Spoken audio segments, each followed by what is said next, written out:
This is the 415ers podcast brought to you by the Odyssey Sports Podcast Network with 95.7 The Game. That is Marc Grandi. My name is Evan Giddings. We're coming at you twice a week. Training camp is just a week away for those of you listening to this on Tuesday, the 25th of July. Veterans report. As you're listening to this on Tuesday, the rookies are actually reporting to training camp. Whew. So technically officially getting going, but of course everybody's waiting for the big boys to show up.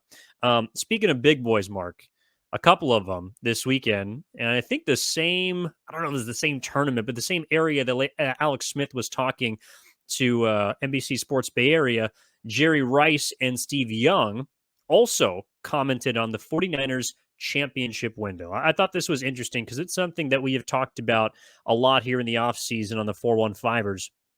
And that's this concept of a window and how long it is. And I think Steve Young went so far as to say that typically 4 to 5 years is how he would define a Super Bowl window. Some are longer, some are a lot shorter. You know, if you abide by the Rams, F the picks, you're going all in for 1 or 2 years. Other teams, depending on their quarterback situation, especially in the modern game, might have a longer window, a la Kansas City. But generally, he's saying 4 to 5 years is when you're competing for a Super Bowl.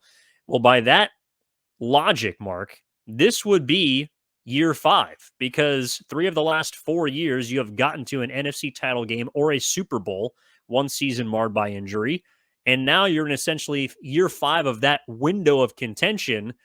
Do you believe the window's closing? Because Steve Young and then also Jerry Rice placed a very large emphasis on 2023 that the 49ers, this is the year they got to get it done. And maybe, they're up there in the Tahoe area. Maybe they made a trip over to Reno and placed a bet on it. You never know. Maybe they're betting on the 49ers to win the Super Bowl this year. I think there's a difference in the window slamming shut and the window, closing just a little bit. I think this is the 49ers' best chance to win a Super Bowl. In this, I think era is too wide of a term. But in this, I don't know, group, with this core, which includes Trent Williams, it includes Deebo Samuel, it includes George Kittle, this is the best chance, at least moving forward. You could argue maybe a past year was a better chance. Last year was a good one. The year they actually made it to the Super Bowl was a good one as well. I know they didn't have Trent Williams with that team. But thinking about this year and future years, this, in my opinion, is their best chance, unless they somehow strike gold in a major way with an acquisition or a draft pick that we just didn't simply see coming. This seems like the best opportunity. So I am with Jerry Rice. I'm with Steve Young. I mean, Jerry Rice said, quote, over the weekend, to win it all, we've got it on defense, we being the 49ers. We've got it on offense. There are no excuses, man. They should be going into training camp thinking about the Super Bowl. That door is going to close at some point. That's why the mindset should be, we're going to win it now. You just have to have that kind of confidence. I agree with him. This is the 49ers' best opportunity to win a Super Bowl. And if for whatever reason they fall short, they make a decision on Deebo/Ayuk next off season. Maybe something happens with George Kittle's future. I know there's been some rumblings, some Twitter rumors about that. I think fans, for the 49ers in general, they might look back at this year as the wasted opportunity if it doesn't come to fruition. Still a gigantic if. You've got great teams all across the NFL. The good news is most of them are in the AFC. But I agree with Jerry Rice and Steve Young, Evan. I think this is the 49ers' best opportunity in the foreseeable future. Again, things can change in the future, but just looking right now and projecting ahead, this seems to be when the window is most open for the 49ers. Yeah, and I don't mean to split hairs, but the way I view this season is off of Rice and Young's comments about the window, the emphasis on the now, and how sometimes these things go right by you and you don't even realize it. I do believe that this season lines up to be the 49ers' last best chance to win a Super Bowl. Until I see the product on the field, I don't know if I can go so far as to say that this team, to me, looks like it's got the makings of a 2019 team. They might be able to get 13 wins, as did the team in 2019. But the 49ers that season were the best team from the beginning of the season until about 6 minutes left in the fourth quarter of the Super Bowl. So that to me is the standard that they're measured against when we're talking about championship windows. I don't know if they're that, but they are damn close. And especially with the impending decisions they have to make at the end of the offseason, I should say the end of next season, as well as where they kind of are with their quarterback situation, with some of the guys getting a little bit older that are their star studded players. To me, Mark, this does line up to be their last best opportunity to make a run at it. In addition to what you're talking about in relation to the rest of the conference being a little bit weaker, you have a much easier route to get out of the NFC than an AFC team, even if it means going through a top 2 or 3 roster like the one in Philadelphia. Yeah, no, I agree. And I think it's important. I should specify, and I think you probably feel the same way. When I say I think this is, the moment, the season in which the 49ers championship window is the most open. Like it's going to creep close just a little bit. It's going to inch towards, closing in the future. I'm not saying that as in like this is the last dance for the 49ers. Like it's not that. It's actually something that I heard Larry Kruger say on your show today on 95.7 The Game. The 49ers have a young head coach, generally speaking, a young head coach and a young general manager. This isn't a 49ers franchise as a whole that is going for broke right now. They could be pulling out a lot of stops to try to win it this year, but they're not in the business of absolutely mortgaging their future to win this year. Now, they desperately want to win this year, but it's not as if, and again, things could go wrong. They could make wrong picks, acquire the wrong players, trade away the wrong players, make wrong decisions every step of the way. And 5 years from now, they could be a bottom 10 team in the NFL. That's certainly possible. But it's not as if that's the plan for the 49ers. It's not like they are putting everything they possibly can into the next 3 seasons, including this one. And then, you know what? We're preparing to be terrible. Shanahan's going to move on because, he just got rid of the last few future draft picks that they have. John Lynch, okay, he might move on because he has shown interest on the television side of things, and television, stations, networks have shown interest in him as well, including as recently as last offseason.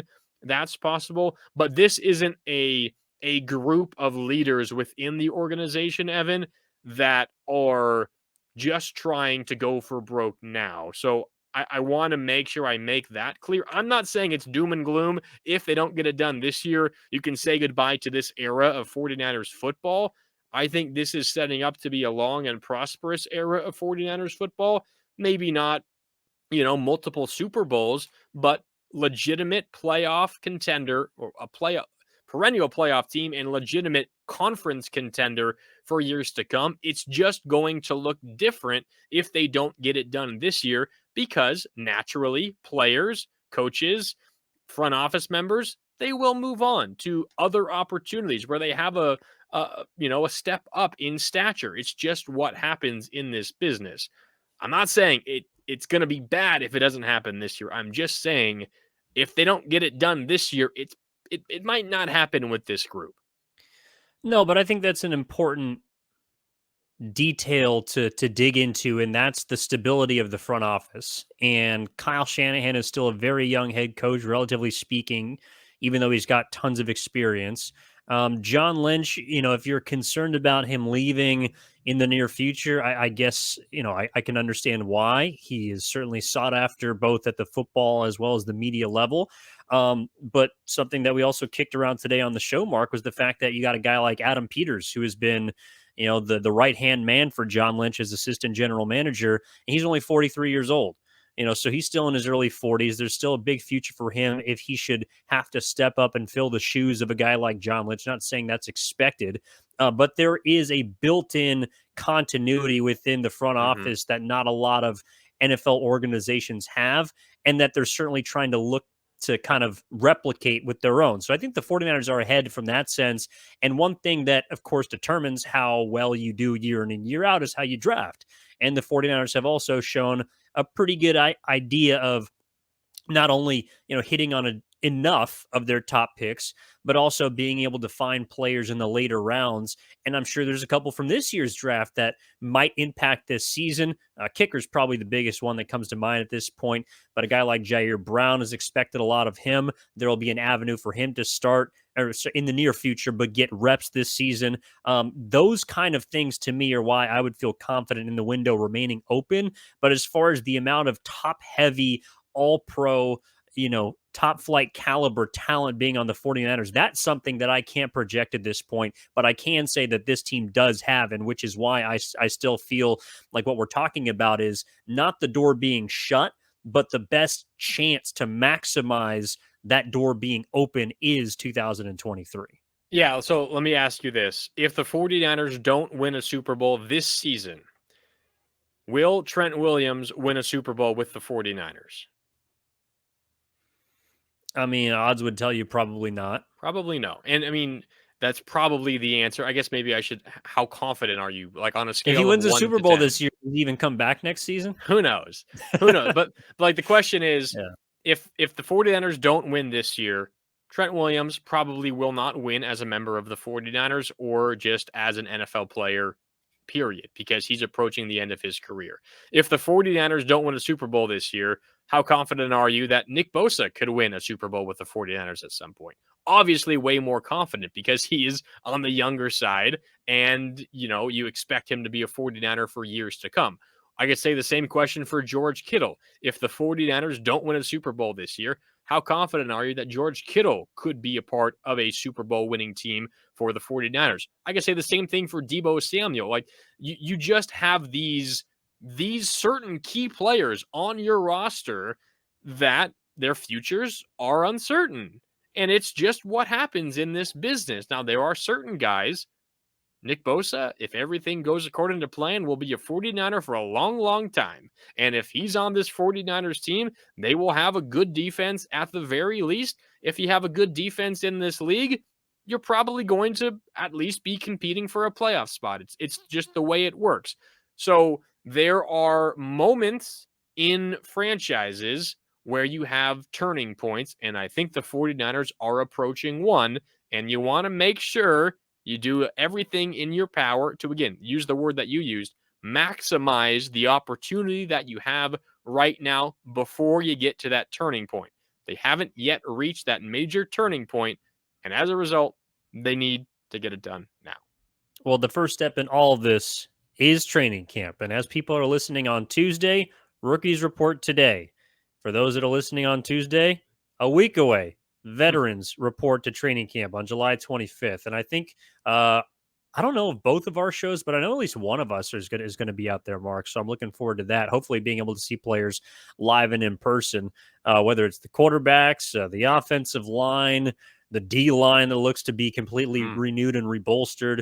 A whole hell of a lot to look forward to as we approach training camp. And we'll have your preview coming for you next Tuesday, right before training camp. So I'm looking forward to digging into all the juicy storylines there. But as for now, that'll put a wrap on this episode of the 415ers podcast. A big thank you to Ross Tucker, who came on last week, also provided us apparently with a lot of great content that we didn't know we had. Thank you to Mark. As always, my name is Evan Giddings. We'll talk to you on Thursday. Got some good stuff cooking in the books that'll come your way then. In the meantime, we appreciate you tuning in.